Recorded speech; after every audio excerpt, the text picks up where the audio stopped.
there's anything there. And so I really like to see him with good players, and then it makes a difference. Right, right. Cool. So anytime you said, okay. Do you want to?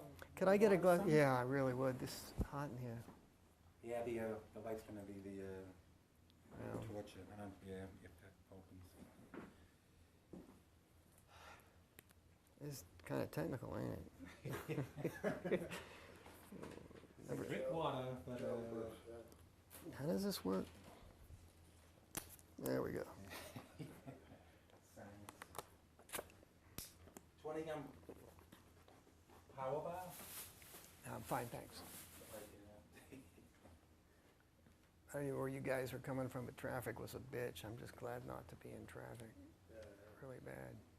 Right, right. Especially getting in here, it's not much fun. It don't matter where you're going. Everywhere, you know. Yeah, yeah. Okay. When did you end up joining DMZ? Well, the story's a little bit different than Paul for me, because Peter and I came to Boston. Actually, Peter's from Boston. He's from Swampscott. And I went to high school in a Midwestern town called Cincinnati, which is the absolute pits. And if you've ever been there, you ever been there? Cincinnati now. Okay, well, what they used to play on the radio was that I guess they call these days classic Southern rock or something.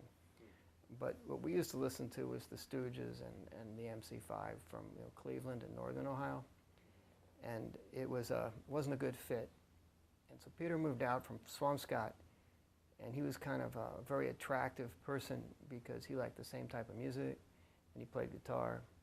And I ended up playing bass about my junior year of high school, and we used to just play blues in my basement pretty much constantly. The same song over and over again, but just, blues standards. And so I came to Boston, and I forget where he went, somewhere else. And then he showed up, and we decided we wanted to get a band together. And he ended up, he was in school in Emerson for a while, or he was supposed to be in school for Emerson a while. What he's really doing was just trying to put some stuff together. And he ran into JJ at I think it was WVCN at the time. There was the DJ was named Maxan. I don't know if you remember Maxan. So she was pretty famous, and JJ was working for her. So he got hooked up with JJ, and then he found another drummer in Emerson. This drummer's name was Michael Lewis, which was kind of interesting, which is my name. So we had to distinguish between us, and Peter had always called me Lewis. I was Lewis, but he was going to be drums, so we just called him Drums. So it was the four of us, and we needed a singer, and finally we found this guy that we knew from Ohio named Adam something. I forget his last name, Adam Schwartz maybe, I don't know. He called himself Adam Baum.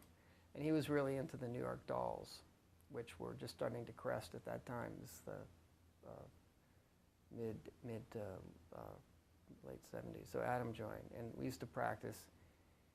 We played one gig at a fraternity party, and basically it didn't work out so well. We were just playing covers and maybe one or two originals. I don't even remember what they were. And I don't know what happened. Adam froze or something. Maybe he just didn't drink enough, who knows. But he had this friend, Jeff Connolly, who was in school with him at the time at BU. And he said, you guys should meet this guy. And he had introduced us to Jeff before we had get rid of him. And Jeff's a real interesting guy. I don't know if you've ever met him, ever talked to him, but Paul, I think, got it right when he said he's got an amazing perspective on music. And right away, we said, let's give this guy a shot. It was funny because Peter was concerned, basically, that he didn't have like Mark Bolan look or whatever, it was in his head at the time. And I said that's ironic because Jeff has been just an incredible front person, like for DMZ and the Liars through the succeeding 2 decades. So, first impressions aren't always the right one. But he also had a Fender Rhodes, I think it is. It's a kind of electric piano. And he's the only guy I've ever known who breaks the tines on a Fender Rhodes. Fender Rhodes produces sound by like a tuning fork that's hit with a hammer. And he would hit it so hard he'd break them. And so he'd have to keep spares. And this was very attractive, somebody who, like put that much into the music. And So we brought him in, and he wrote a song called The First Time, which was the first single. And from then on, it kind of became his band because he had so much, you know, people talk about like creative energy and crap like that, but Jeff has a conception of like what music or a song should be before you ever hear a note. And it's, I think it's really remarkable. So when you play with him, you can kind of change the direction a little bit or flavor it or color or whatever, but he's going to push it in the way he wants to. And that was clear from the start, and it was also clear we needed something like that, you know, because none of us could do that. And so JJ, working at BCN, ran some contest for local bands to win time at Intermedia. Intermedia was a studio on Newbury Street. It was Aerosmith's studio. And Aerosmith, you know, were kings of Boston at that time. And somehow we won this contest, which was kind of ironic, because I don't recall us ever entering the contest. So we showed up one day at Intermedia. I think it was like a Saturday or something. It was the middle of the day. And it was, for the time, a state-of-the-art studio. We hadn't ever seen anything like the stuff in the studio. And we set up, and we go through the first time, and the engineer has a fit. He goes, "What is it with you guys? You don't know how to play." And we didn't know how to respond to this. First of all, we didn't know that's what an engineer would tell you, or that an engineer should tell you that. And he was telling us basically we don't know how to produce tone or sound or what we were doing. So he told us how to do all these things, and we just ignored him. But it was really a very antagonistic Saturday afternoon because, you know, why does somebody, I don't know what he thought his role was, but it was kind of ironic. So we recorded that, and it sounds like what it is, which is, you know, a first try. It's kind of mushy, but it captured a lot of the spirit. And we spent, well, we were going into the summer. We were setting plans up for the summer. We were going to rehearse, get a lot of gigs, and that happened in the fall. And drums kind of had it. I don't know what his story was, but we were supposed to share an apartment, Jeff, I, and drums, and he didn't want to handle that summer. So it was just Jeff and I. It was an incredibly hot summer. We had an apartment in Kenmore Square, and we used to try to write songs or, you know, work stuff out in that apartment without drums, and then do it whenever we could with drums. But it was fun. We got shut down. It was right next to Waterman's funeral parlor. We'd be practicing sometimes, and they had a funeral, and of course, you know, the DMZ didn't go well with the dead bodies or whatever. The cops would shut us down, but it was kind of fun, and it was a kind of wild summer.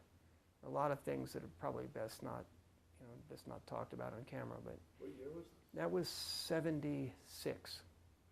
And I remember because at one point we got really screwed up and walked to the Centennial celebration, which is on the Esplanade then. And were you around then? I don't know if you remember what happened. Well, I was kind of a little kid. Okay. Well, they had these big fireworks like they do now, but it was the first time they'd brought in one of those big Chinese bombs that are now they're like the mainstay of those kind of things. And it blew up on the barge. So all these sparks and stuff went all over the audience. It was really cool. And then we went back and we played at the Rat, because we were playing at the Rat that night, but no one showed up because everybody was too wiped out from the afternoon at the Esplanade.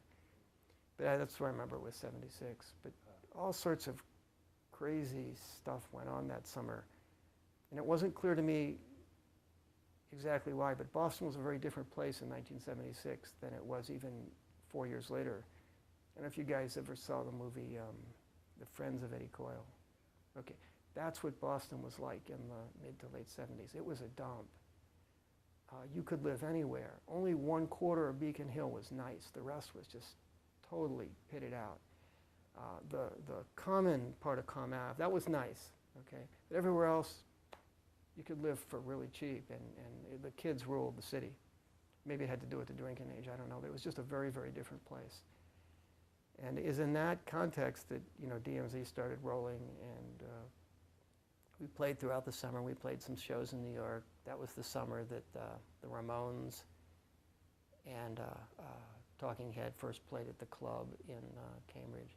And that was the context in which like DMZ got started. But the most important thing is after drums left, we found David Robinson, who later went on to the Cards. And David is a kind of interesting guy. I always considered him a good friend because he was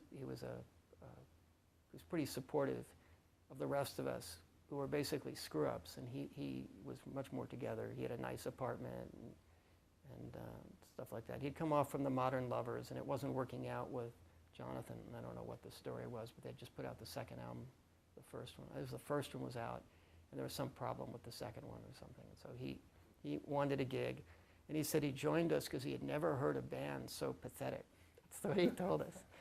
And I said, well, what do you mean like that? He said, well, you guys almost get through your sets. And it was, you know, he was just kidding and stuff, but we really, you know, Lenny Kaye talks about this in that Nuggets album about what punk was really like. It was really because we knew it, we heard it up in our head, but we weren't always able to generate the sounds that we heard in our head, and sometimes it was kind of different. So it was great, and David was really a source of stability for the rest of us, and his playing's really metronomic, and I think he's at home more in a band like the Cars than in DMZ, but it was a good addition. And we played a lot of shows that summer. It was a lot of fun. And Boston was very thuggish and violent at shows. I think Paul mentioned that at the Rat. Almost every place we played, there'd be fights or brawls or something. And I remember we played some VFW hall on the North Shore, and David and I, we played one set, and David and I were on stage. We go, "Where's Peter? Where's Jay?" And Jeff comes running in, said, "You got to come quickly." And what had happened was Peter and Jay had been jumped in the men's room or something, or being beaten on, and they ended up at Mass General and things like that. I remember because Peter really needed a lot of painkiller to help him that night. So it was a different time, but it was a lot of fun. We were so poor; it was unbelievable. We used to have food fights, literally, not throwing food at each other, but over food, because there wasn't enough to eat. Right. And we used to move our equipment from the apartment to the Rat in shopping carts. And that was fine for the guitar amps. In those days, the back line produced all your volume. So my bass amp, I had a Serwin Vega cabinet with a rear firing 18 and some other cabinet. Must have weighed 250 pounds in wheels. I just wheeled it down Kenmore Square across the street. I would have liked to have a movie of that, you know, at the time to show my kids and say, you know, look at this. This is what it's about. But you know, it was very different. That's around the time you guys did Live at the Rat. Yeah, Live at the Rat. Jim, that was cool because Jim had a lot of these bands playing there, and he's in New York. New York seemed really organized. I don't know if it was or not, but from Boston perspective, it was really organized. All the bands, Blondie, Ramones, Television, Tough Darts, they seemed to be getting a lot of publicity as a group in magazines and shows. So Jim Harold got the idea, wants to do this at the Rat, and he set that up, and for 2 days we did those shows, and it was quite an event. I think there was more equipment in the Rat than I'd ever seen before. The Rat had no equipment. It was literally a dive. There was no PA system. You had to bring that or rent that yourself. There was no sound man in the beginning stages. This had a real sound system. There was a sound guy. There were microphones that worked and stuff. I think he even cleaned the bathroom for that one. It was fun, and each band played a set, and they took two of the best songs off the set, and that was great. Right. That's a lot of fun, and I think it's a good recording of "Ball Me Out" and "Boy from Nowhere." That's really what we sounded like at the time. Right. Except Caraccio told me this just recently. He's going, when he was going to join the band, he went and see us play, and he said all he could hear was the bass. And the problem was because Peter and I were in this nuclear escalation of volume. I was always overly loud. Right. And luckily that didn't make it onto the record, because the record sounds sounds a lot better, I think. Right. Yeah. So it was fun. And Jeff, Boy from Nowhere, is kind of interesting because I think it was that summer. I still remember this happening. He to get inside Jeff's head's a really interesting thing, because his perspective is so unique. He came back to the apartment one day with a Time magazine. It had a picture of Johnny Rotten on the cover. And he goes, "What is this shit?" He goes, "Look at this. They're calling this punk. This isn't punk," you know? And he got really incensed, and for a week it was all he was talking about. And I think after I quit the band, we got together and recorded a song that I don't know if it's attributed to DMZ or who it's attributed to, but it was called All You Bloody Englishmen. Basically, it's I Want to Be Your Dog. But that song was written because he was so incensed that, you know, Malcolm McLaren or whoever staged this, took this concept and turned it to something that it wasn't. And things like that, he'd get a hold of a concept and would drive him, he'd write songs. And after I left, I was still in touch with him for a while. That's where Shirt Loop came from. Shirt Loop came because at one practice he had a shirt with a loop on it, and those guys were teasing him, so he wrote the song. And he would draw from these weird, you know, little parts of his personal experience and write them into songs, and it was great. That song, Lift Up Your Hood or whatever? Lift Up Your Hood, I don't remember where that came from, but it's probably something similar. I mean, my memory's not so good when it comes to all those.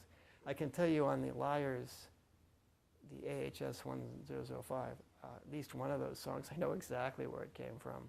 And that event was a very stressful situation. Because he introduced, actually there's a couple of ones, yeah, I don't know if you know, She Pays the Rent.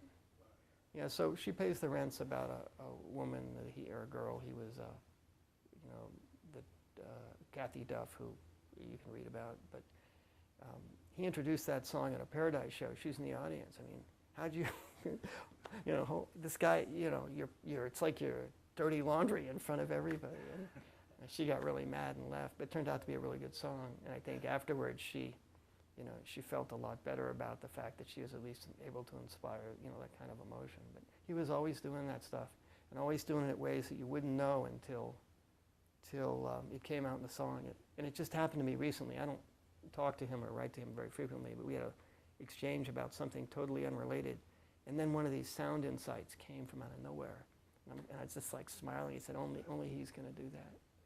That's why I think, you know, when, like what Paul said, he's very particular about the parts, and it starts with the drums. And he knows that drum, what he wants to hear in his head. And it's I don't know anybody who does that quite like that. So, and I played in a lot of different types of bands, but I don't think any that has somebody like him, that level of insight into what will get people up. And you know, I think about it a lot, because he's pretty singular. Yeah, yeah.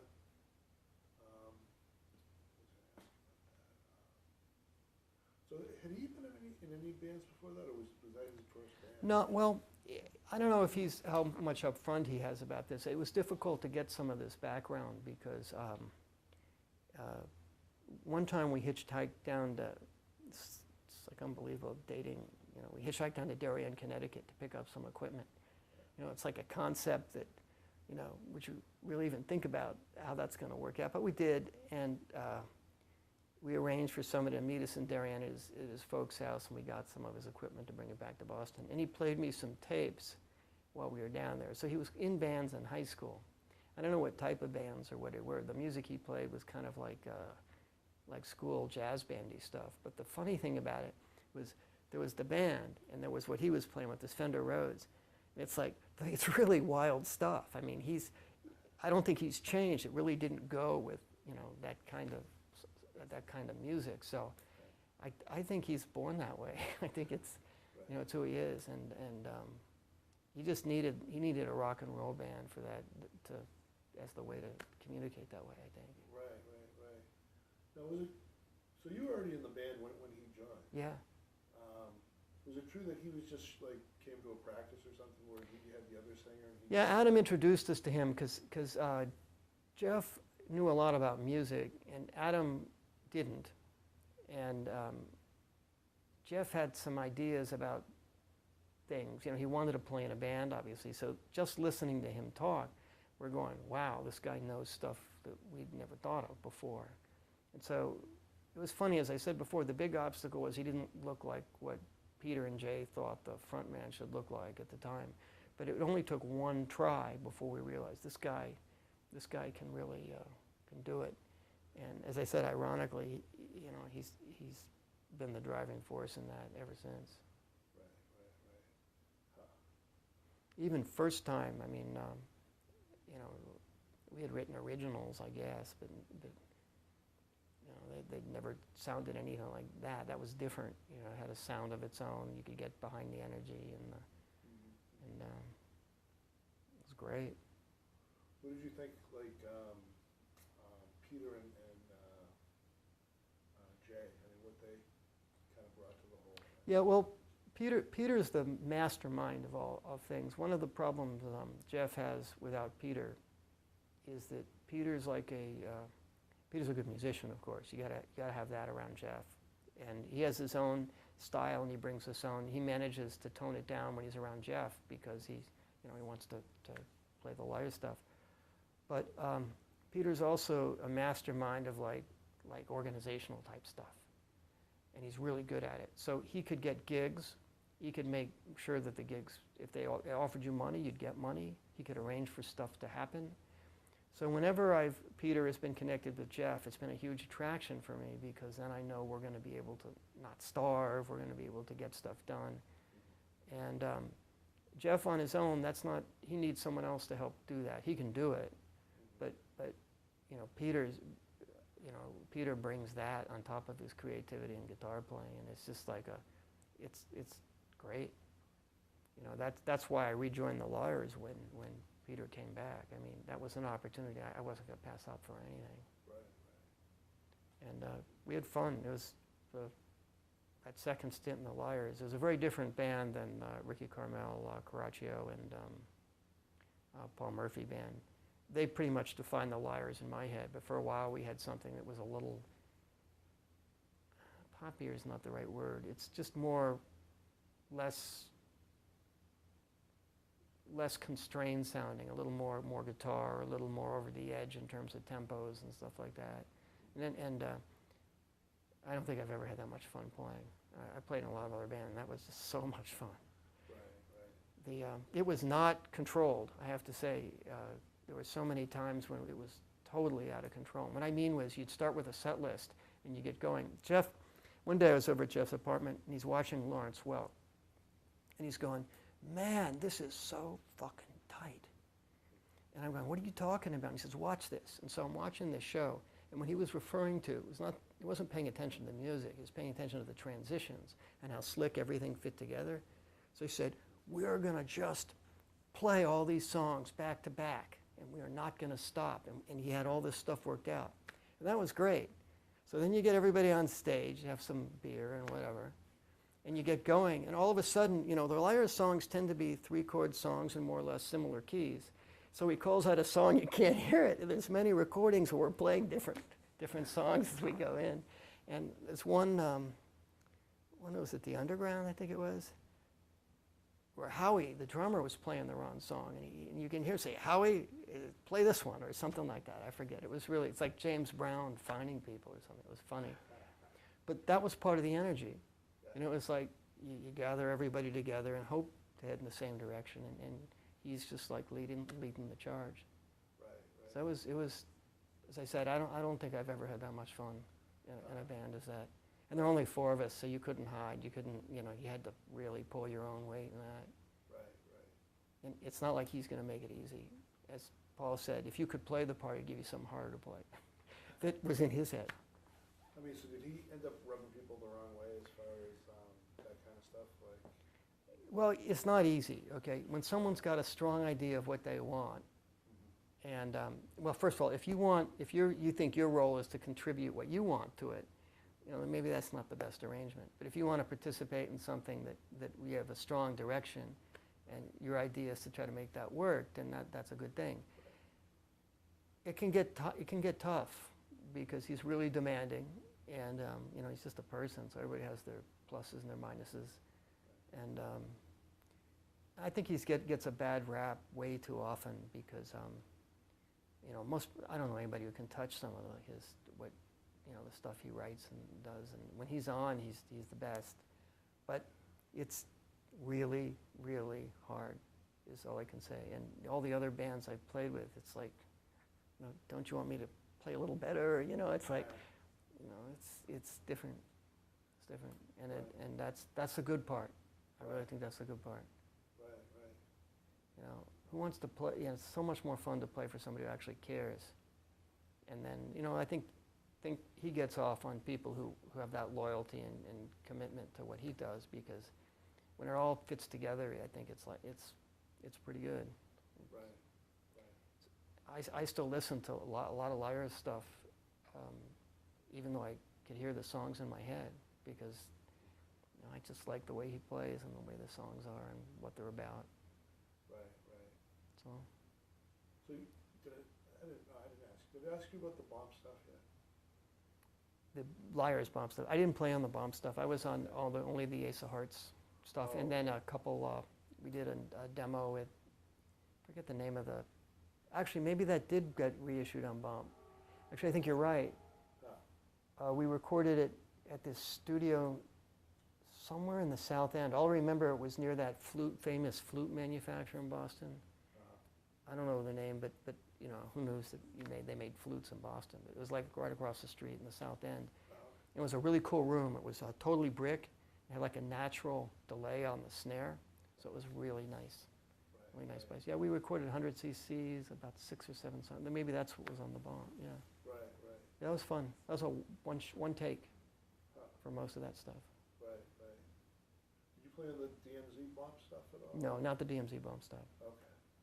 Yeah, I only played on that, and then some demo stuff that came out at what used to be WTBS, the MIT station. Right. So, but Lyra's was fun, and Rick, I think Paul mentioned this, but Rick's not an easy guy to work with either. From somebody who doesn't want to sleep in the studio, but man, him and Jeff, that's a good pair. That's the way, and I wouldn't hesitate to do it again, because he knows how to work with Jeff to get what Jeff wants, and it's not always right the first time, but it's good. Right. I still remember that, because that was in the North End, and I don't know if you know what used to be the Scotch and Sirloin building there by the.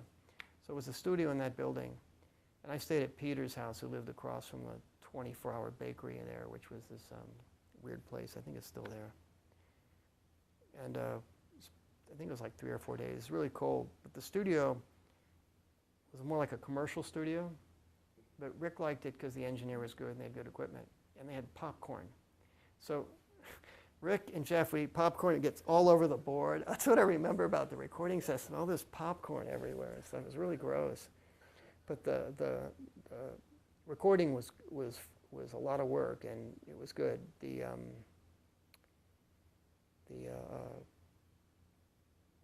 Help You Ann was easier than I Really Want You Right Now, but it took a long time. It was like almost 3 days till we got the rhythm track settled down right.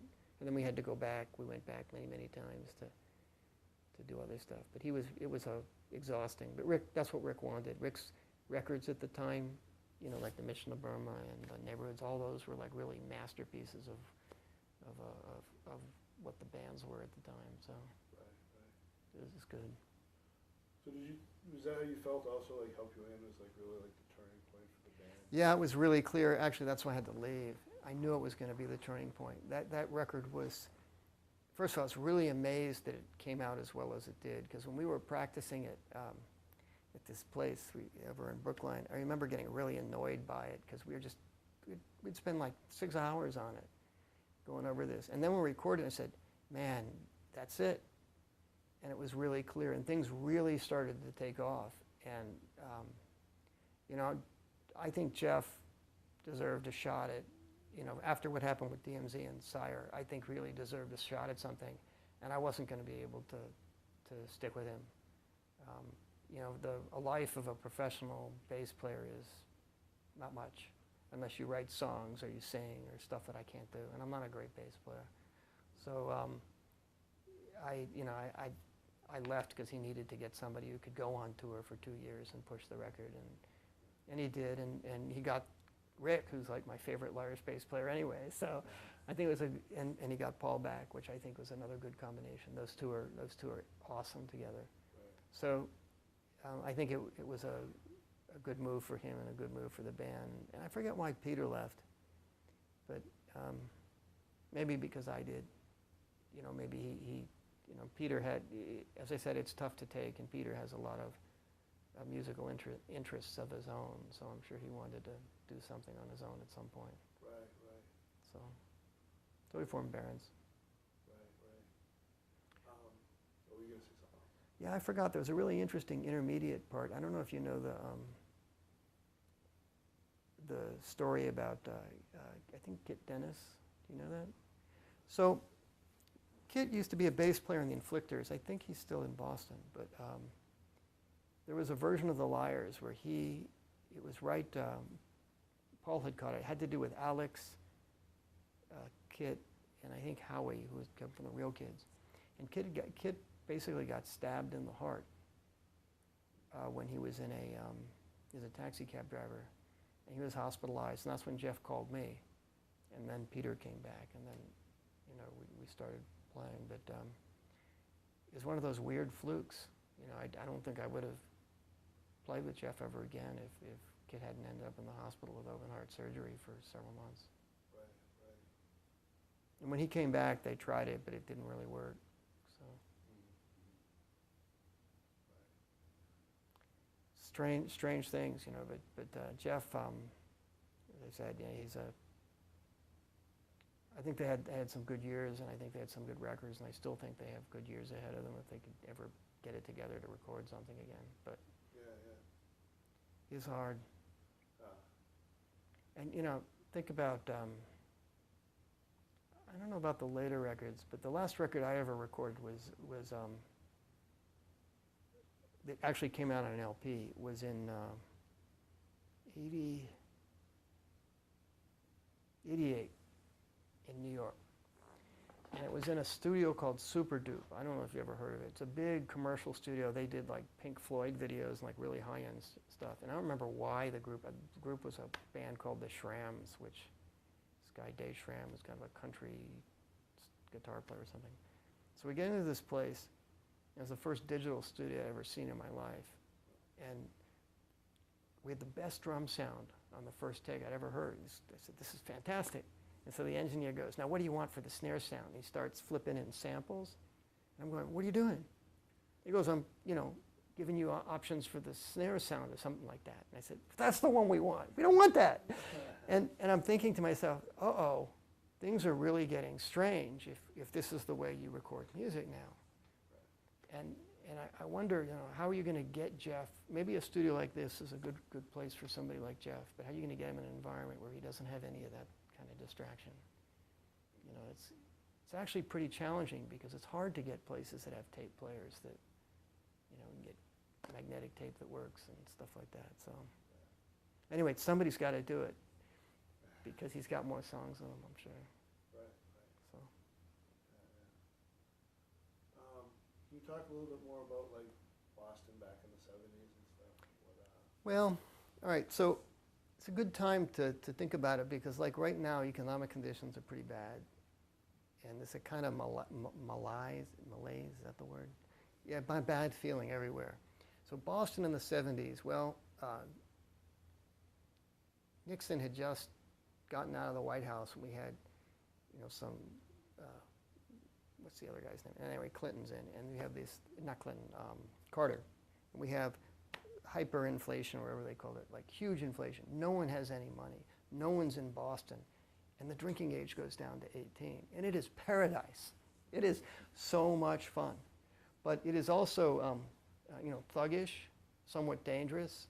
I remember sleeping on Com Ave on the median strip once. You know, I don't know what happened the night before, but that would be pretty typical of crazy stuff that just happened. And the Rat kind of was drawing from all that energy in Boston. And it rose really fast. By 1979 or 80, something happened. I don't know what it was. Maybe the economy came back. But all of a sudden, places that you could live in for like dirt cheap were turning to condominiums that were really expensive. And by the time Boston entered the 80s, all of that paradise was like become something different. It becomes somewhat more organized. The Rat had a sound system that actually worked. There were clubs that actually, hired bands like the Liars and could give them money. Spit, for example, used to be two clubs on Lansdowne Street. Spit and Metro, which became X and something else, I don't know, but now they're the blues, that blues thing, I don't know what it is. House of Blues, yeah. They combined them. But Spit was the punk disco, right? It was all black, all the chicks in there had short black hair and piercings and crap like that. At least some of them did. And they had a thing where they would play a song, and then the stage would open, and the band would be there playing the same song, and they'd give you something like $800 for a 20-minute set. That's great. That was fabulous, and as much beer as you can drink. So stuff like that didn't happen in the 70s. There was no money in the 70s. No one had any money, and so we were actually able to make a fair amount of money just playing around Boston, and it was great because we could afford a rehearsal studio, and I had two basses ripped off during that period, and I was able to, not recover from that. So it was, it changed by that point, but it had lost a lot because I don't know if you know the Real Kids stuff. Okay, so you know this song. It's one of their hits, so I shouldn't have to talk about it. But "Better Be Good." Okay, so "Better Be Good" captured a lot of the feeling of what was happening. So people were in the mid-'70s. The Remains did a 10-year reunion tour because in '64 they opened for the Beatles and they came back and did this tour. And people were focusing a lot. And the Johnny Burnett "Train Kept a Rollin'" album was reissued that year on that red vinyl. That's actually probably worth a lot of money now, I guess. But that came out. So a lot of and Nuggets had just been come out like a year earlier or so. So a lot of things had kind of happening in music, and just a very, very different place than it was 4 years later. And that I have so, I don't have a lot of memories from that about facts and details, but I have a lot of vivid memories of incidents. We played New York in this Boston show down there, and this guy Mickey Clean in the Mez, who Asa Brevner is still around. He's a famous guitar player, and he was playing with Mickey Clean at that time. So Mickey Clean was a interesting guy. I don't know how you describe the music. He kind of sang behind the beat or something. It was just kind of this weird approach. But we were down in New York, and he had to pick me up in Midtown to make this show. And I still remember that somehow there was a schedule change, or the bands, and we're driving down one of the avenues. It must be 95 miles an hour. It was so fast. We were running red lights, going around buses, and I thought, I'm just going to die, And I'm like, we're not going to make it to CB's at all. But it was great. And that was before CB's even built the stage. They had this kind of like flower arrangement thing. It was like this tiered in the corner, and you just played on that. Drums on the top, and there were no bathrooms. It's just a hole in the ground because they'd been damaged so many times. Actually, the Rat was pretty much the same way. So, I have a lot of memories of those kind of incidents and all the energy and the music and stuff. And people, I listen to other people talk, and I think it's a kind of cliche, but it's not. It really was different because there wasn't a lot of hope except in the music. And in the music, you found everything, energy and stuff. And then you got to the 80s, and it got nice and shiny. And it's good that the Liars were able to pass through that period with some great music. But there weren't a lot of other things that I remember that I listen to now. So. Did you feel like the music that is, like DMZ and the other bands, the Real Kids and stuff, was kind of a reaction against maybe the mainstream music that was coming out at the time? Yeah, it's an interesting question. I think it may have, I don't know if it was a reaction. It was really kids wanting to play music that they wanted to listen to. And the radio had gotten really weird from the 60s and the early 70s. They used to play top 40, and so you'd hear a variety of music, and you'd hear all sorts of stuff. And then it got to this like album rock, and all I remember is like them playing like whole sides of records and stuff. And for people like myself who like 45s, that's not very appealing. You know, you want to basically get people moving. So I wanted to play short, fast, loud, obnoxious, you know, energy songs, and I was just one of many other people who felt the same way. So it wasn't a reaction. If you had asked us, would you rather listen to this or listen to that, we would have told you, but we didn't. That was a whole nother planet. It didn't intersect really. It was really about our personal experience and, you know, what we wanted to do and the music we wanted to play. So there wasn't like a conscious extension of, like, say, like the 60s, like the garage punk stuff of so much? No, what happened was, this is what was really interesting about Jeff. Jeff found that connection, and that he did that in DMZ. And the first song, I believe, if my memory is correct, would have been either "You're Gonna Miss Me" or "Are You Gonna Be There?" Probably "Are You Gonna Be There?" And there were some other connections, like Peter and I used to always listen to the MC5, and the first MC5 album has a lot of those type of more 60s type punky stuff than the, like, Kick Out the Jams. But once we started hearing things like the Chocolate Watch Band, it's like, oh man, we got to sound like, you know, we got to go in that direction. You know, the ability to, I'd never heard anything like that. I'd never heard it the first time around. I mean, I heard Dirty Water and Multi and other stuff, but not heard any of that California stuff like that. And he was a master at drawing from like that kind of music and creating new songs or finding great covers. He still is. And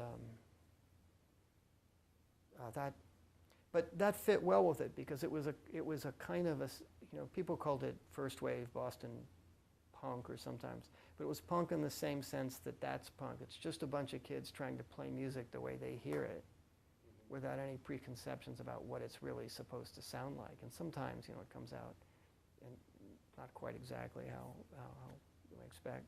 So that's the connection, but I don't think it was very deliberate. Maybe later it got deliberate. I think once it got popular, probably it was deliberate.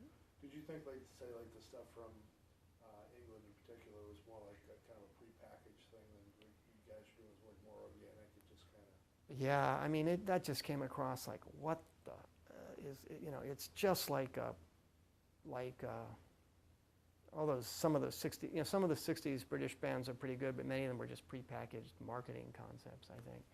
And that's what it looked like to us, because they said, this isn't, you know, what did this piercing stuff come from? We weren't really going out there wanting to stick needles and, you know, stuff in us, and we were just a bunch of kids. I remember we met David. I don't know how old he was, but he was David Robinson. He was like 5 years older than him. We were wondering, is he too old to play in our band?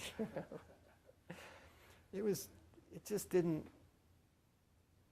That's why I think Jeff wrote that song. I mean, that's what he internalized it, because it was a shock.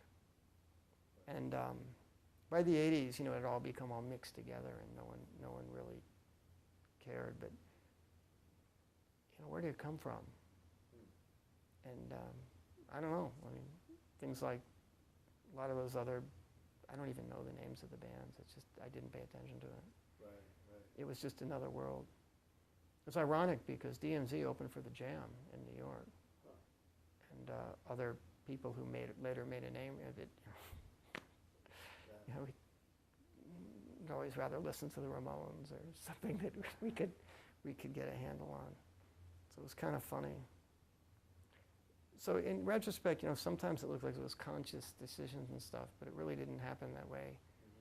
It was like more like parallel worlds. Right. And then, you know, by the 80s, it had all become, you know, people are older, and if you want to make it, you can't just act like a kid or a juvenile delinquent. You have to actually, you know, show up on time and do stuff. So reconcile to like being, you know, working with other folks. And by that time, there were other groups that, you know, other things that we recognized were major trends. So we said, you know, let's try to play our music and get a part of this, or, you know, get on this radio show or something. But it was not very deliberate in the early days at all. Right. I mean, did you feel like there's anything that sort of set the Boston bands though apart from, say, like the bands in New York? Oh yeah, there was a huge difference. It was kind of interesting. So when you get the groups together, the Boston group would always be louder, not fashionably dressed. Well, if they're fashionably dressed, they look more like Steve Tyler than John Sayles or something. You know, so there's a huge difference in the way they appear.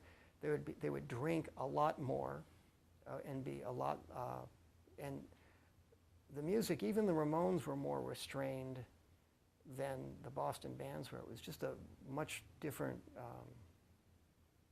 We said once when some of the New York bands come up, we said it's like they crawled out from under rocks, because they're so used to living in New York City that they didn't interact. And years later, when I lived down there, I began to understand more of why people are like that. It's a different environment. You don't go behaving like, drunk running through Kenmore Square in New York, because good things don't happen to you. Right. But it's just it was fun. A lot of great bands that we heard that Jeff would relate to things. This is like we first saw television. What's the name of the band? Red Crayola. It's a California 60s band. He saw television. He starts talking about Red Crayola. And I said, what are you talking about? And then he goes back and he plays the record for me. And what he thought is they were copying Red Crayola ideas and stuff, which might be true, but I have no idea. But only he would make that connection at the time. So it was fun. But the New York bands, and they were also, I wouldn't say to a T, but in general, they were more together than some of the Boston bands, especially more than DMZ. We always operated on a shoestring budget, so we didn't have stuff that worked all the time and things like that. Right. Even to this day, it's kind of funny. Those memories still guide me. I don't like any bass that has more than 2 knobs or has any electronics in it, because I think it's going to break. And I always do the same thing. I always turn the knobs all the way up so they don't have to be adjusted, and just leave it at that. Right. And it's not, I don't know if it's good technique or not, but it's a holdover from when stuff used to break all the time. Right.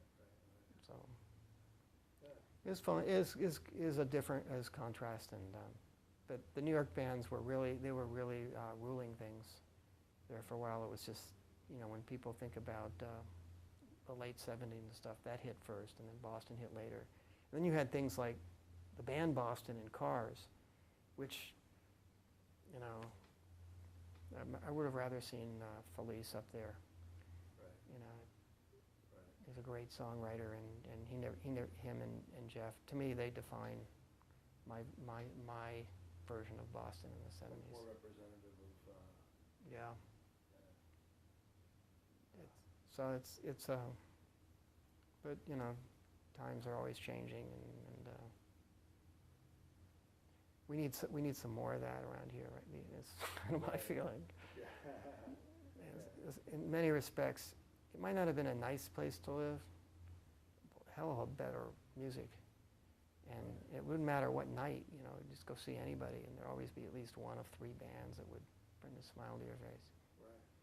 And I know for a fact that not everybody in the Rat was over 18, and a couple interesting friends there who would be lucky to hit to pass for 16, and they just did not care. No one cared. Right. What was Jim Harold like? Jim was kind of funny. We used to call him Mr. Baked Beans. He's a smart guy, but he was like a real traditional Boston guy. He was like one of these guys that would probably eat at the Parker House if he could, that kind of stuff.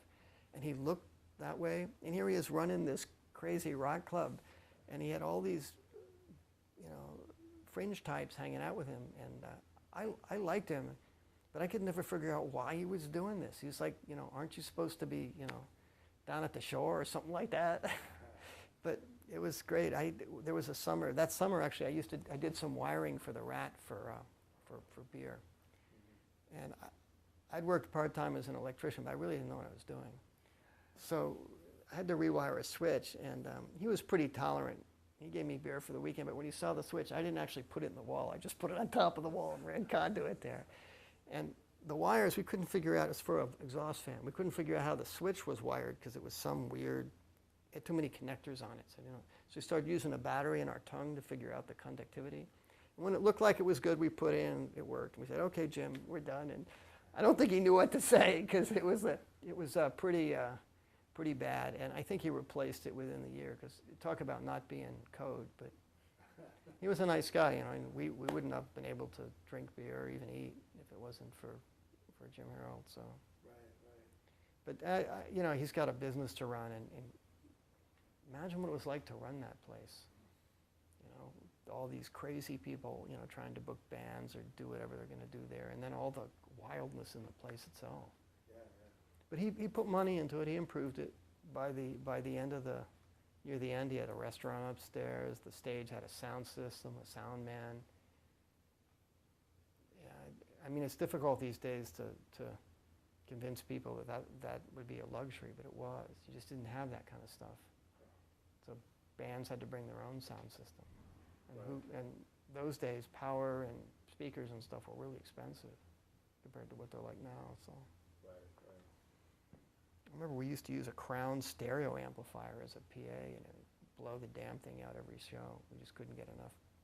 We thought 200 watts was a lot, but not much. Not much.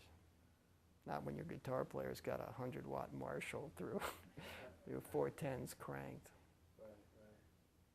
What did you think of some of the other bands? Well, obviously, like the Real Kids and the Nervous Eaters and stuff. Yeah, Nervous Eaters were good. Real Kids were my favorite. And we used to play a lot with Ready Teddy for some reason. I don't know exactly why. Maybe because there was some other connection I was unaware of. And I always loved that. They were more straight-ahead rock and roll. But their bass player had an SVT and 2 cabinets. And for me, that was heaven. I didn't have anything close to generating that. It was really, they were nice guys and weren't afraid of us, doing wacky stuff or anything. Oh, so you got to play through his. Yeah. And someday if I ever run into, I forget his name, I'd like to thank him for that because, our stuff, as I said, our stuff didn't work so well. The idea of a new SVT would have been heaven, and so that was great. And I think we sounded pretty good on using, their drums and the stuff, but you couldn't ask for a different audience. Ready Teddy appealed more to folks who like straight-ahead rock and roll, and we appealed to, people who liked the MC5 lunatics and crazy people and people who wanted energy and something different. So, Right. But it was good. It's a good way to fill a rat, I think. So, for me, the best were the Real Kids, even today. Nervous Eaters. Later on, there were a number of bands. I used to like in the '80s, Frank Rowe in the Classic Ruins. Yeah. Frank's a great guy, a good guitar player, and has his own unique, perspective in his music. Right. And if you play with, on Rick, then you're going to play shows with Mission of Burma and the Neighborhoods and stuff like that. Right. But it's funny because I ran into Clint from the Mission of Burma years later in the Yo La Tengo time, but that wasn't really my style of music because I kind of stopped changing what I like to listen to after the Lyres. I kind of got fixed in that kind of, that's the sound that will forever be in my head. So I'm always trying to recreate that. And so while I can admire, their talent and stuff, it's not stuff that appeals to me. But there's so many good bands in that period, and there are a lot of bad bands too. The best group to play with though would be the Real Kids. Those shows are great. Right. Alan, their bass player,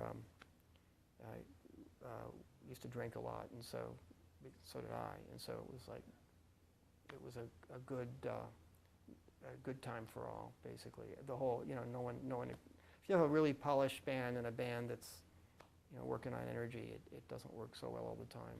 One group's audience doesn't like the other. What was he like? Alan? Yeah. It's ironic. He, reason you're here from Melissa. He was Melissa's boyfriend for many years. He's a difficult guy, and I didn't know him very well except in the context of the Rio Kids because we're both bass players, and so you never play in the same band with another bass player, right? So I didn't know him very well, but I knew him in the context of the Rio Kids, and in that there were Felice drove that in the same way Jeff did, but Alan would be the second creative force. He brought a lot of that. He sang back up on all the songs and stuff. But as a musician, he's, that's the band I'd pair with if I could. Get people hopping. Any thoughts about the Nervous Eaters at all? Yeah, I talked to Loretta. Was a great big hit. I really liked the. We did a couple shows with them, but they were much more organized.